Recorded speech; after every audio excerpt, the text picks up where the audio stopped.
So guys, as we are talking about the breast cancer, very important topic जो कि आपके exams के हिसाब से बहुत इंपॉर्टेंट है, that is TNM staging and the treatment of breast cancer. सही है, तो अब हम यहाँ से वो स्टार्ट करने लगे। नाउ द TNM स्टेजिंग के अंदर आप डिफरेंट टाइप्स हैं, उसकी बेसिस पे हम कर रहे होते हैं। एक होता है CTNM, that is clinical TNM, ठीक है, यानी कि क्लिनिकली जो ट्यूमर को असेस करना, उसका साइज़ असेस करना, वो सब चीज़ें CTNM में आती हैं। PTN पैथोलॉजिकल TNM उसे कहते हैं। YTNM का मतलब है पोस्ट कीमोथेरेपी। उसके बाद यानी कि आपने TNM की, ट्यूमर साइज़ का देखा, वो सब कुछ स्टेजिंग की, फिर उसके बाद कीमोथेरेपी दी, दोबारा से जो करेंगे हम staging, that would be YTNM।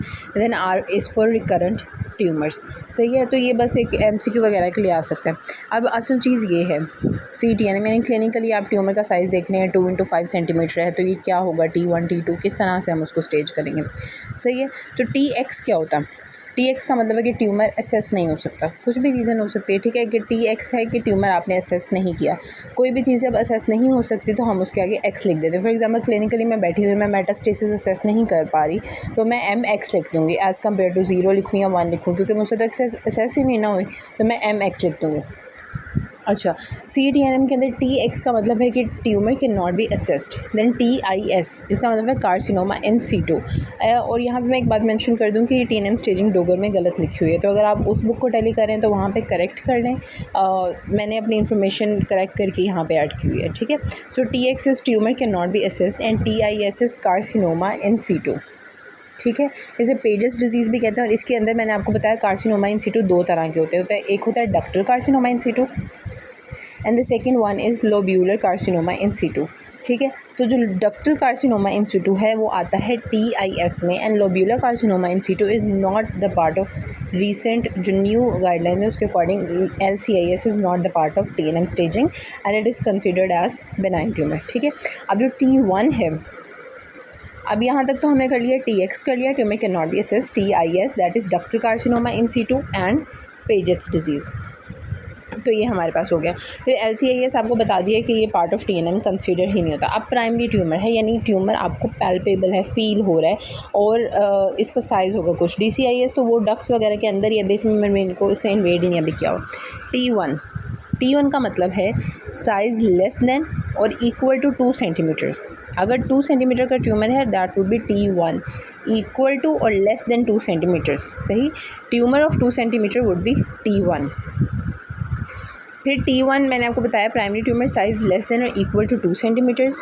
T2 is more than 2 to 5 centimetres, ठीक है, यानी अगर 5 सेंटीमीटर का है तो वो T2 के अंदर आएगा। सो 2 to 5 मतलब 2 तो ये हो गया ना, T1 होगा, तो यहाँ पे 2.1 to 5 कर लें। So 2 to 5 more than 2 to 5 हमारे पास आएगा T2 and T3 is more than 5 centimetres. और T4 क्या है, वो उसके अंदर इन्वेजन ऑफ लोकल स्ट्रक्चर्स हैं। दोबारा से आपको बताती हूँ, सबसे पहले T1 इज़ लेस देन और इक्वल टू 2 सेंटीमीटर, ठीक है। T2 के अंदर क्या आप कहते हैं कि मोर than 2 centimetre, like 2 to 5 centimetre. T3 के अंदर मोर देन 5 सेंटीमीटर। हम थोड़ी खुली स्पेस में आ जाते हैं। T1 इज़ लेस देन और इक्वल टू 2 सेंटीमीटर्स, ठीक है। T2 क्या है, more than 2 to 5 centimetre. T3 is more than 5 centimetre. जितना भी ट्यूमर है 5, 6, 7, 8 मोर देन 5 सेंटीमीटर हमारे पास क्या आएगा T3 के अंदर। और T4 के अंदर लोकल स्ट्रक्चर्स की इन्वेजन है। ये बात आपने सही से याद कर लेनी है। T1 इज़ लेस देन और equal to 2 centimetres. T2 is 2 to 5, more than 2 to 5, like T3 is more than 5 and T4 is invasion of local structures. अगर मैं आपसे कहूँ कि ट्यूमर का साइज़ 5 सेंटीमीटर है तो वो किधर आएगा, वो T2 में आएगा। मोर देन 5 T3 में आएगा, तो ये बात आपने याद रखनी है। अब T4 क्या होता है, T4 के अंदर इन्वेजन ऑफ लोकल स्ट्रक्चर्स है। अब एक बात आपने याद रखनी है कि इन्वेजन ऑफ लोकल स्ट्रक्चर्स में पहले हम कह रहे हैं T4A, ठीक है। इसके आगे से 4 है तो इसके आगे से 4 कैटेगरीज हैं, T4A, B, C and D। 4A के अंदर इन्वॉल्वमेंट ऑफ चेस्ट वॉल है। अब यहाँ पे ये बात नोटिस करें कि मैं कह रही हूँ involvement of chest wall, this does not include the involvement of pectoralis major muscle, ठीक है। तो पैक्टोरालिस मेजर की इन्वॉल्वमेंट यहाँ नहीं होती। इसके अलावा यानी पैक्ट मेजर की इन्वॉल्वमेंट को आप T4 वगैरह नहीं कहते। यहाँ पर हम किस चीज़ की इन्वॉल्वमेंट की बात करें, यहाँ तो ट्यूमर आगे की तरफ जाएगा या पीछे की तरफ जाएगा, ठीक है। तो ribs, serratus anterior, chest wall के इन्वॉल्वमेंट में बेसिकली हम देख रहे होते हैं कि ट्यूमर ने रिब्स को इन्वेड किया है या पीछे सेरेटस इंटीरियर वाला मसल इन्वेजन हुई है। और उसके अलावा आप देखेंगे कि pec major involvement does not show chest wall involvement. ये बात आपने याद रखनी है। अगर पैक्ट मेजर की मोबिलिटी डिक्रीज़ हुई है, इट डज़ नॉट मीन कि T4A ट्यूमर है। T4A तब होगा जब सेरेटस इंटीरियर के अंदर ट्यूमर की इन्वॉल्वमेंट होगी या रिब्स के अंदर होगी। इसलिए याद रख लेंगे सेरेटस इंटीरियर पीछे है, रिब्स तो हर तरफ है, लेकिन याद करने के लिए आगे तरफ रिब्स हैं, पीछे की तरफ सेरेटस इंटीरियर है। T4B के अंदर स्किन की इन्वॉल्वमेंट होना शुरू हो जाती है। अब स्किन की इन्वॉल्वमेंट मैं आपको पहले बता चुकी हूँ कि dimpling of skin is not the involvement of skin. ठीक है, स्किन की इन्वॉल्वमेंट सिर्फ 3 चीज़ों से नज़र आती है। वो कैसे है? या तो अल्सरेशन होगी स्किन के ऊपर, यहाँ पर कहीं जहाँ ट्यूमर है उसके ऊपर अल्सर बना हुआ है, या प्यूडी ऑरेंज है, या सैटेलाइट नोड्यूल्स है। Only these 3 things. Dimpling और retraction of nipple does not indicate the involvement of cancer in the skin. ठीक है, उनके अलग मतलब होते हैं। तो स्किन की इन्वॉल्वमेंट कैसे पता चलती है? अल्सरेशन, प्यूडी ऑरेंज से या सैटेलाइट नोड्यूल से। और ये कौन सा ट्यूमर होता है? T4B लेवल का ट्यूमर होता है।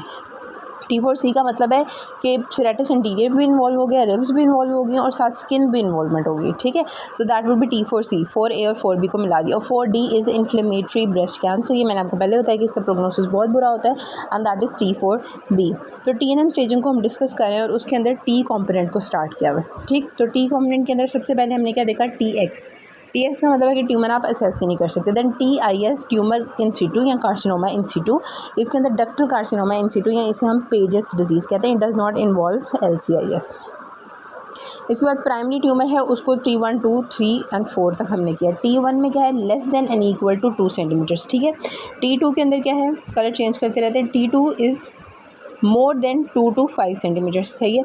T3 is more than 5 centimetre. कितना भी ट्यूमर है, 7 सेंटीमीटर, 8 सेंटीमीटर, सब कुछ जितना मर्जी उसका साइज़ है, that will fall into T3। और आखिर में आ जाता है T4 की फिर आगे 4 कैटेगरीज हमने बनाई। 4A क्या है? 4A का मतलब है कि चेस्ट वॉल इन्वॉल्व हो गया और चेस्ट वॉल के अंदर रिब्स हैं, सेरेटस इंटीरियर है। 4B के अंदर स्किन की इन्वॉल्वमेंट है। स्किन की इन्वॉल्वमेंट क्या है? प्यूडियोरांच है, अल्सरेशन है, नोड्यूल्स हैं। T4C इज़ 4AB, रिब्स भी हैं, सेरेटस इंटीरियर, स्किन इन्वॉल्व है, अल्सर वगैरह बना हुआ, ये सब कुछ T4C में आते हैं। And T4D is the inflammatory breast cancer. अब आप देखें आपने कैसे असेस करना है। अब एक पेशेंट है, उसका आपने ट्यूमर साइज़ देखा पहले पेशेंट के ऊपर, तो tumour size was 5 into 6 centimetre. या इस तरह लिखा होता है अक्सर का 2 into 3 सेंटीमीटर। तो अब इस तरह आप कैसे असेस करेंगे? तो 2 नंबर्स हैं, हमने तो TNM में 1 पढ़ा है, तो इस केस में इनको मल्टीप्लाई नहीं करना। इस केस में क्या होगा कि जो बड़ा वाला नंबर लिखा है ना, लाइक 2 into 3 है ना, तो आप 3 सेंटीमीटर को देखेंगे। तो 3 सेंटीमीटर किस में आएगा? T2 के अंदर। इफ़ इट वॉज 5 सेंटीमीटर, ये T2 के अंदर आएगा। 6 सेंटीमीटर T3 के अंदर, 8 सेंटीमीटर T3 के अंदर। ट्यूमर का साइज़ 1 सेंटीमीटर है, लेकिन स्किन के ऊपर अल्सरेशन हुई है, तो that would B T4B। Skin के ऊपर अल्सरेशन है, साथ जो है मूवमेंट भी नहीं हो रही, सेरेटस इंटीरियर वगैरह सब फिक्स्ड है, तो ये क्या होगा? T4C की तरफ ये चला जाएगा। ठीक है, T4C हो जाएगा। तो इसके बाद ये हो गया ट्यूमर का। अब बात करते हैं लिम्फ नोड्स की। लिम्फ नोड्स के अंदर पहले तो मैंने आपको बताया कि ये जो नोडल क्लासिफिकेशन है TNM है ना, तो T के अंदर प्राइमरी ट्यूमर आपको बता दिया 1 2 3 4, T1, T2, T3 and T4। जो दूसरा वाला है ना हमारा नोडल, इसके अंदर हम नोड्स की बात करते हैं। तो अगर तो इप्सिलैटरल नोड्स है ना, तो दैट वुड बी N। लेकिन अगर कॉन्ट्रालैटरल एक नोड भी है तो वो N में नहीं आएगा, वो M में चला जाएगा, मेटास्टैटिक में चला जाएगा। That would not fall into the category of nodal, और ये जो N वाली हमारी कैटेगरी। सही है। तो नोडल के अंदर क्या है? NX लिम्फ नोड्स आप असेस नहीं कर पा रहे जिस भी वजह से, lymph nodes can not be assess, that would be NX। N0 no palpable lymph nodes. अब ये सारा कुछ हम क्लिनिकल TNM करें, दिस इज़ नॉट पैथोलॉजिकल, और वो तो जो आपको क्लिनिकली पैल्पेबल हैं या नहीं है। N0 no palpable lymph nodes. N1 के अंदर पैल्पेबल एक्सिलरी नोड्स हैं, बट दे आर मोबाइल। ठीक है, N1 क्या है? Axillary nodes, they are palpable and mobile. N2 की फिर 2 कैटेगरीज है ना। N1 में एक है, that is palpable axillary mobile lymph nodes. N2 की फर्दर 2 कैटेगरीज हैं, 2A एंड 2B। 2A के अंदर क्या है? Fixed axillary nodes. ठीक, पैल्पेबल हैं, साथ फिक्स्ड हैं, मूव नहीं करे। और N2B के अंदर क्या है? जो याद करें आप अपने इंटरनल मेमोरी नोड्स के बारे में, मैंने आपको बताया कि वो मेमोरी नोड्स कहाँ होते हैं? दो जो ब्रेस्ट हमारे पास हैं उनके दरम्यान में इंटरनल मेमोरी नोड्स होते हैं। ये आपको पैल्पेट नहीं होते, ये मोस्टली कहाँ? MRI वगैरह पे दिखते हैं। तो खैर अगर ये आप MRI कराया और वहाँ से पता चला है कि वो वाले नोड्स एनलार्ज्ड हैं, तो ये क्या हो जाएगा? N2B। ठीक। तो अभी तक हमने नोट्स के अंदर क्या पढ़ा, पहला पॉइंट आपको नोट्स के अंदर सबसे इंपॉर्टेंट पॉइंट क्या बताया कि this is the classification for ipsilateral nodal enlargement. Contralateral है तो हम एन में जाएंगे नहीं, that would be straight into M, ठीक है। एम की कैटेगरी में सीधा सीधा आपने उसको डाल देना। फिर एन के अंदर N0 कोई नोड्स पैल्पेबल नहीं है, N1 axillary nodes are palpable and they are mobile. N2 की फिर दो कैटेगरीज हैं, या तो 2A है that is fix axillary nodes हैं, या 2B है इंटरनल मेमोरी नोड्स एनलार्ज्ड हैं। N3 के अंदर 3 है तो 3 के आगे 3 कैटेगरीज हैं ABC। जो A है 3A इज़ इंफ्राक्लेविकुलर, ठीक है। 3A क्या है, इंफ्राक्लेविकुलर नोड्स, 3C है सुप्राक्लेविकुलर नोड्स, और 3B के अंदर दोनों को ऐड कर दो आप। जो पीछे हमारे थे ना N2 वाले, N2 के अंदर इंटरनल मेमोरी और फिक्स एक्सिलरी, तो N2 वाले दोनों को आप ऐड कर दो तो N3B बन जाएगा, ठीक है। तो N2A और N2B ये बहुत ईजी है, बस आप एक दो दफ़ा रिवाइज़ करोगे ना ये सारी चीज़ों को तो ये आपको मज़े का लगेगा इंशाल्लाह। सो अभी मैं रिवाइज़ करती हूँ। अभी तक हमने बात की TNM स्टेजिंग की, हम बात करें इसके अंदर से मैंने T और N का आपको बता दिया। T के अंदर है क्या, T1, T2, T3 and T4। TIS तो आपको पता है ductal carcinoma in situ and Paget's disease. T1 is less than equal to 2 centimetre. T2 क्या है, more than 2 centimetre. T3 is more than 5 centimetres and T4 इसके अंदर फिर आगे 4 कैटेगरीज़ हैं। T4 के अंदर क्या आएगा, T4A के अंदर involvement of chest wall, that includes involvement of tumour into the ribs और पीछे से serratus interior. It does not mean the involvement of tumour in the pectoralis major, सही, क्योंकि हमें यही लगता है चेस्ट वॉल में पेक्ट मेजर की इन्वॉल्वमेंट है, हालांकि पेक्ट मेजर की इन्वॉल्वमेंट TNM का पार्ट ही नहीं है। T4B क्या है, T4B का मतलब है कि इन्वॉल्वमेंट ऑफ स्किन है, अल्सरेशन है, प्यूडी ऑरेंज है, नोड्यूल्स है। It does not mean the dimpling और रिट्रैक्शन। अगर आपके पास कोई पेशेंट है उसकी डिम्पलिंग हुई है तो इसका ये मतलब नहीं है कि वो T4B है, अगर अल्सर है तो वो T4B है। T4C ये बातें आपने ध्यान से सुनी, क्योंकि जब आप शॉर्ट केस में जाएंगे ना, वहाँ एक फ़ीमेल की ब्रेस्ट वो कहेंगे एग्जामिन करो तो आपको यही कहेंगे कि कौन सी स्टेज का ट्यूमर है, ये T कौन से इसका बन रहा है, तो आपको ये TNM तो आनी चाहिए, T और N तो आपको कम से कम लाजमी आना चाहिए, सही। तो अगर अल्सर बना हुआ है तो आपने सीधा सीधा कहना है कि दिस इज़ T4B। अगर वो फिक्स्ड है तो T4 मतलब वो उस हिसाब से आपने क्लासीफाई करना है, उसका साइज़ आपको पता होना चाहिए। अगर ट्यूमर 7 × 8 सेंटीमीटर्स का है और कोई अल्सरेशन स्किन का कोई मसला नहीं है तो दैट वुड बी T3। अच्छा, T4A के अंदर हमने बात की, T4A is the involvement of chest wall. T4B is the involvement of skin. T4C के अंदर A और B दोनों आ जाते हैं and T4D is the inflammatory carcinoma. तो ये हमने प्राइमरी ट्यूमर यानी T को असेस कर लिया। फिर नोडल की बात की हमने, तो नोडल के अंदर आपको बताया कि नोडल के अंदर मेनली जो N वाला कॉम्पोनेंट है that involves the enlargement of ipsilateral nodes. If bilateral nodes involve हैं, कॉन्ट्रालैटरल है, that would fall into the category of M metastasis. तो N1 सबसे पहले तो NX हो गया ना कि असेस नहीं कर पा रहे। N0 no palpable lymph nodes. N1 का मतलब है कि palpable axillary nodes but they are mobile, सही। N2 के आगे से दो कैटेगरीज हैं, 2A एंड 2B। 2A का क्या मतलब है कि axillary nodes are palpable and they are fixed, ठीक। And 2B is enlarge internal mammary nodes. आपने नोटिस किया कि मैंने एनलार्ज इंटरनल मेमोरी बोला, नॉट पैल्पेबल, क्योंकि ये पैल्पेबल होते ही नहीं है। एंड N3 क्या है, 3ABC। A के अंदर इंफ्राक्लेविकुलर, C के अंदर सुप्राक्लेविकुलर, और जो 3B था उसके अंदर 2A और 2B ऐड कर दिया।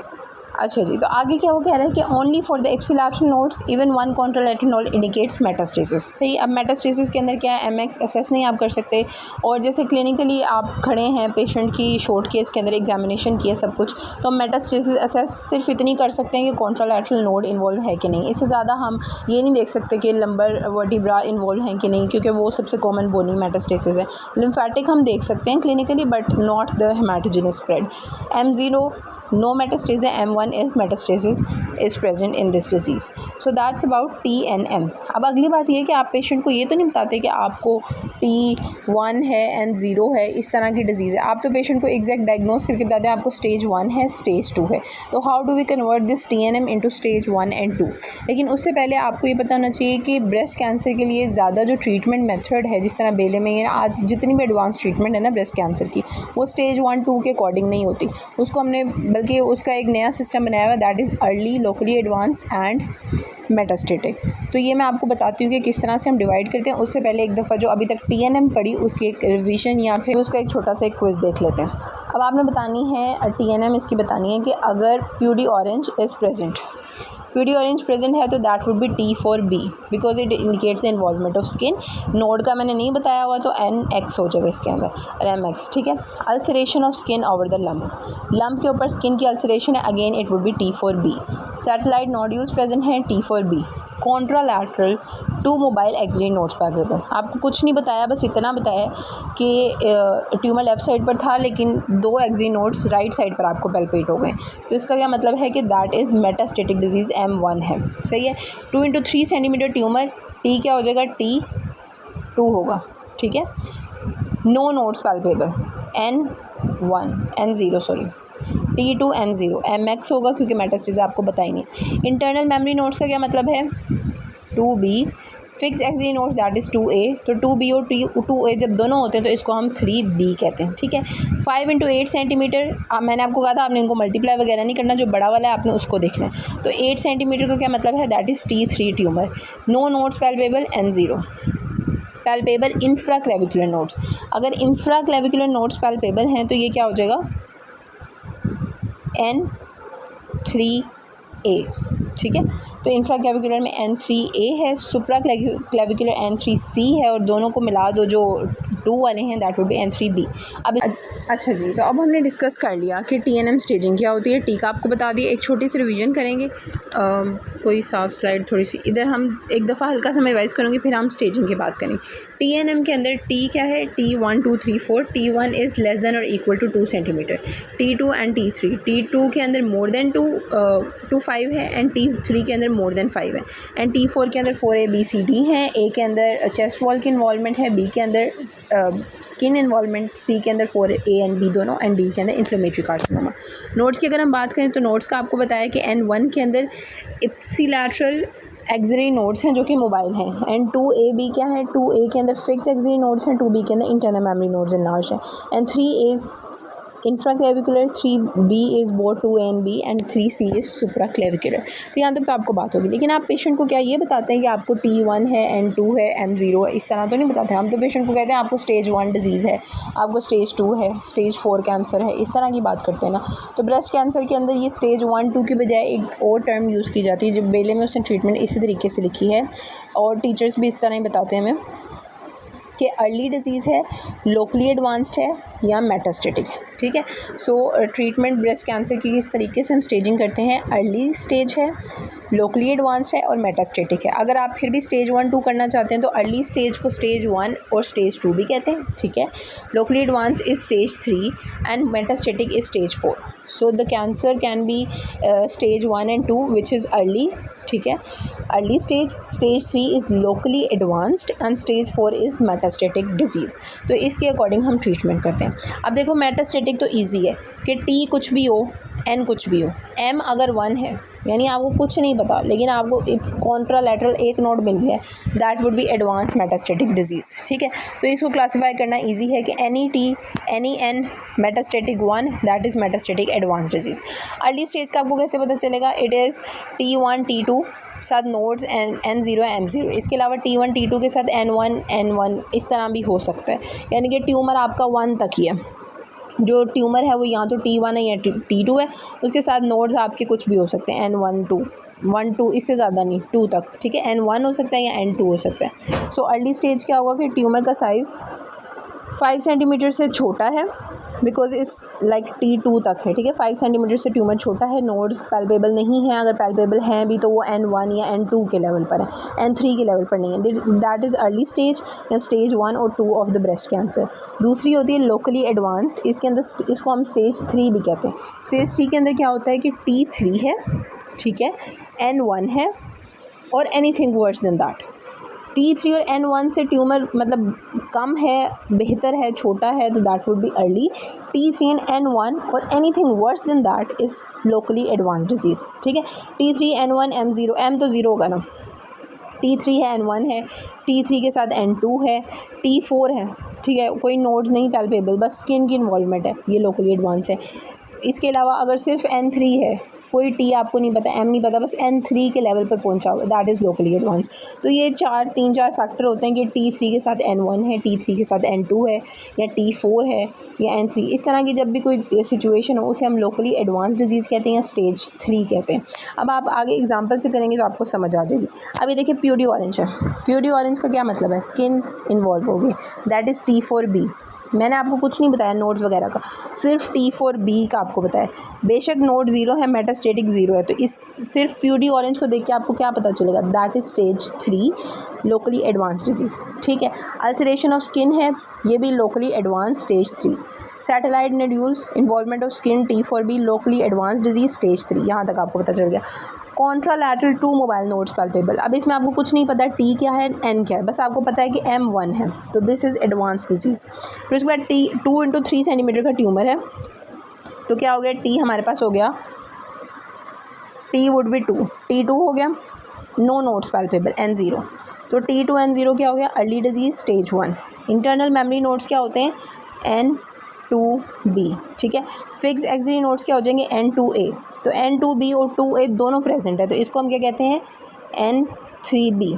तो मुझे बताएं कि आपको ट्यूमर का नहीं पता, मेटास्टेटिक का भी नहीं पता, लेकिन N3 है, तो ये कौन सी कैटेगरी में आएगा, that would fall into locally advance N3। ठीक है, सो दैट इज़ स्टेज 3। तो आपको सिर्फ इस बात से पता चल गया कि मैंने यहाँ पर लिखा हुआ है कि इंटरनल मेमोरी नोड्स एनलार्ज्ड हैं और फिक्स्ड एक्सिलरी नोड्स हैं, तो इस लाइन से आपको पता चल गया कि that is stage 3 tumour and it is locally advanced. फिर ये वाली लाइन देखिए, 5 × 8 सेंटीमीटर का ट्यूमर, 5 × 8 का मतलब है T3 है। ठीक है, T3 मोर देन 5 होता है ना। अब यहाँ पे 5 × 8 है, तो आप इसको मल्टीप्लाई वगैरह नहीं करने बैठ जाना, आपने देखने कि जो बड़ा वाला नंबर है आपने उसके अकॉर्डिंग स्टेजिंग करनी है। तो 5 × 8 क्या हो गया, T3 हमारे पास। ओके, फिर इसके बाद अगली बात ये आती है कि नो नोड्स पैल्पेबल, N0 है, तो ये किस कैटेगरी के अंदर फॉल करेगा, ये भी अर्ली के अंदर ही आ रहा है। तो मैंने अर्ली के अंदर T1 T2 लिखा है, बट T3 N0 भी ऑलमोस्ट उसी कैटेगरी के अंदर फॉल करता है। ठीक है, तो ये भी अर्ली कैटेगरी के अंदर आएगा। इसके अलावा यहाँ पर देखें पैल्पेबल इंफ्राक्लेविकुलर नोड्स,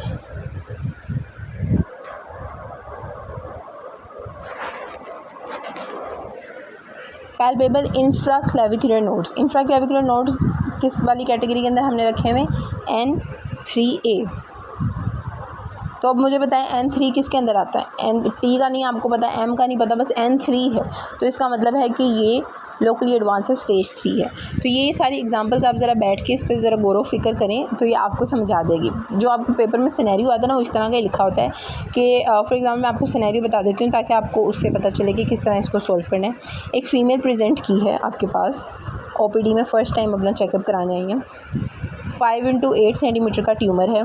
ठीक है, और उसके बाद वो फिक्स्ड है और साथ स्किन की अल्सरेशन हुई है, स्किन की अल्सरेशन हुई है, 5 × 8 सेंटीमीटर का ट्यूमर है, और जो एक्सिलरी नोड्स हैं वो फिक्स्ड हैं, नो कॉन्ट्रालैटरल नोड्स पैल्पेबल। अब इसके अंदर मैंने आपको क्या बताया, 5 × 8 सेंटीमीटर का ट्यूमर है और साथ स्किन की अल्सरेशन है, इसका मतलब है ये T4B है। ठीक है, दूसरे नंबर मैंने बताया कि इप्सिलैटरल एक्सिलरी नोड्स पैल्पेबल हैं and they are fixed, N2A हो जाएगा। ये मेटास्टेसिस नहीं है, कॉन्ट्रालैटरल नोड्स वगैरह कुछ भी मेटास्टेसिस के साइन नहीं, M0 हो गया। तो ये कौन सी स्टेज होगी, that would be advance stage होगी। M0 है, T4B 2A, that is locally advance stage 3। ठीक है, तो ये स्टेज 3 आपको पता चल गया कि इस बंदे को स्टेज 3 और इसकी ट्रीटमेंट मैंने स्टेज 3 के अकॉर्डिंग करनी है। वो ट्रीटमेंट मैं आपको बताती हूँ कि स्टेज 3 की क्या होती है, स्टेज 4 की क्या होती है। इसके अलावा अगर आपको लिखा होता है यही सारा सिनेरियो होता है और इसमें कॉन्ट्रालैटरल नोड्स भी होते हैं, तो फिर ये स्टेज 4 हो जानी थी। अब सिनेरियो थोड़ा सा और चेंज करते हैं। लेट्स से आप कह लें कि 2 × 4 सेंटीमीटर का ट्यूमर है, 2 × 4 सेंटीमीटर का ट्यूमर है, तो ये किस कैटेगरी में जाएगा, T2 में। साथ वो कह रहा है कि उसकी जो ट्यूमर है उसकी हमने फिक्सिटी देखी है, तो वो रिब्स के साथ अटैच हो गया, तो ये यहीं इस वाली लाइन से T2 से हट के किसके अंदर आ गया, T4A के अंदर आ गया। Nodes are not palpable, metastasis नहीं है, तो T4 किसके अंदर आता है, यानी N0 M0, ये लोकली एडवांस स्टेज 3 के अंदर आता है। तो दिस इज़ अगेन स्टेज 3। तो ये वाली सारी चीज़ें आपको इस तरह से आनी चाहिए। या इस केस में आप कर लें कि axillary nodes are palpable but they are mobile, तो N1 हो जाएगा। तो इस तरह फिर भी ये स्टेज 3 के अंदर ही जाएगा।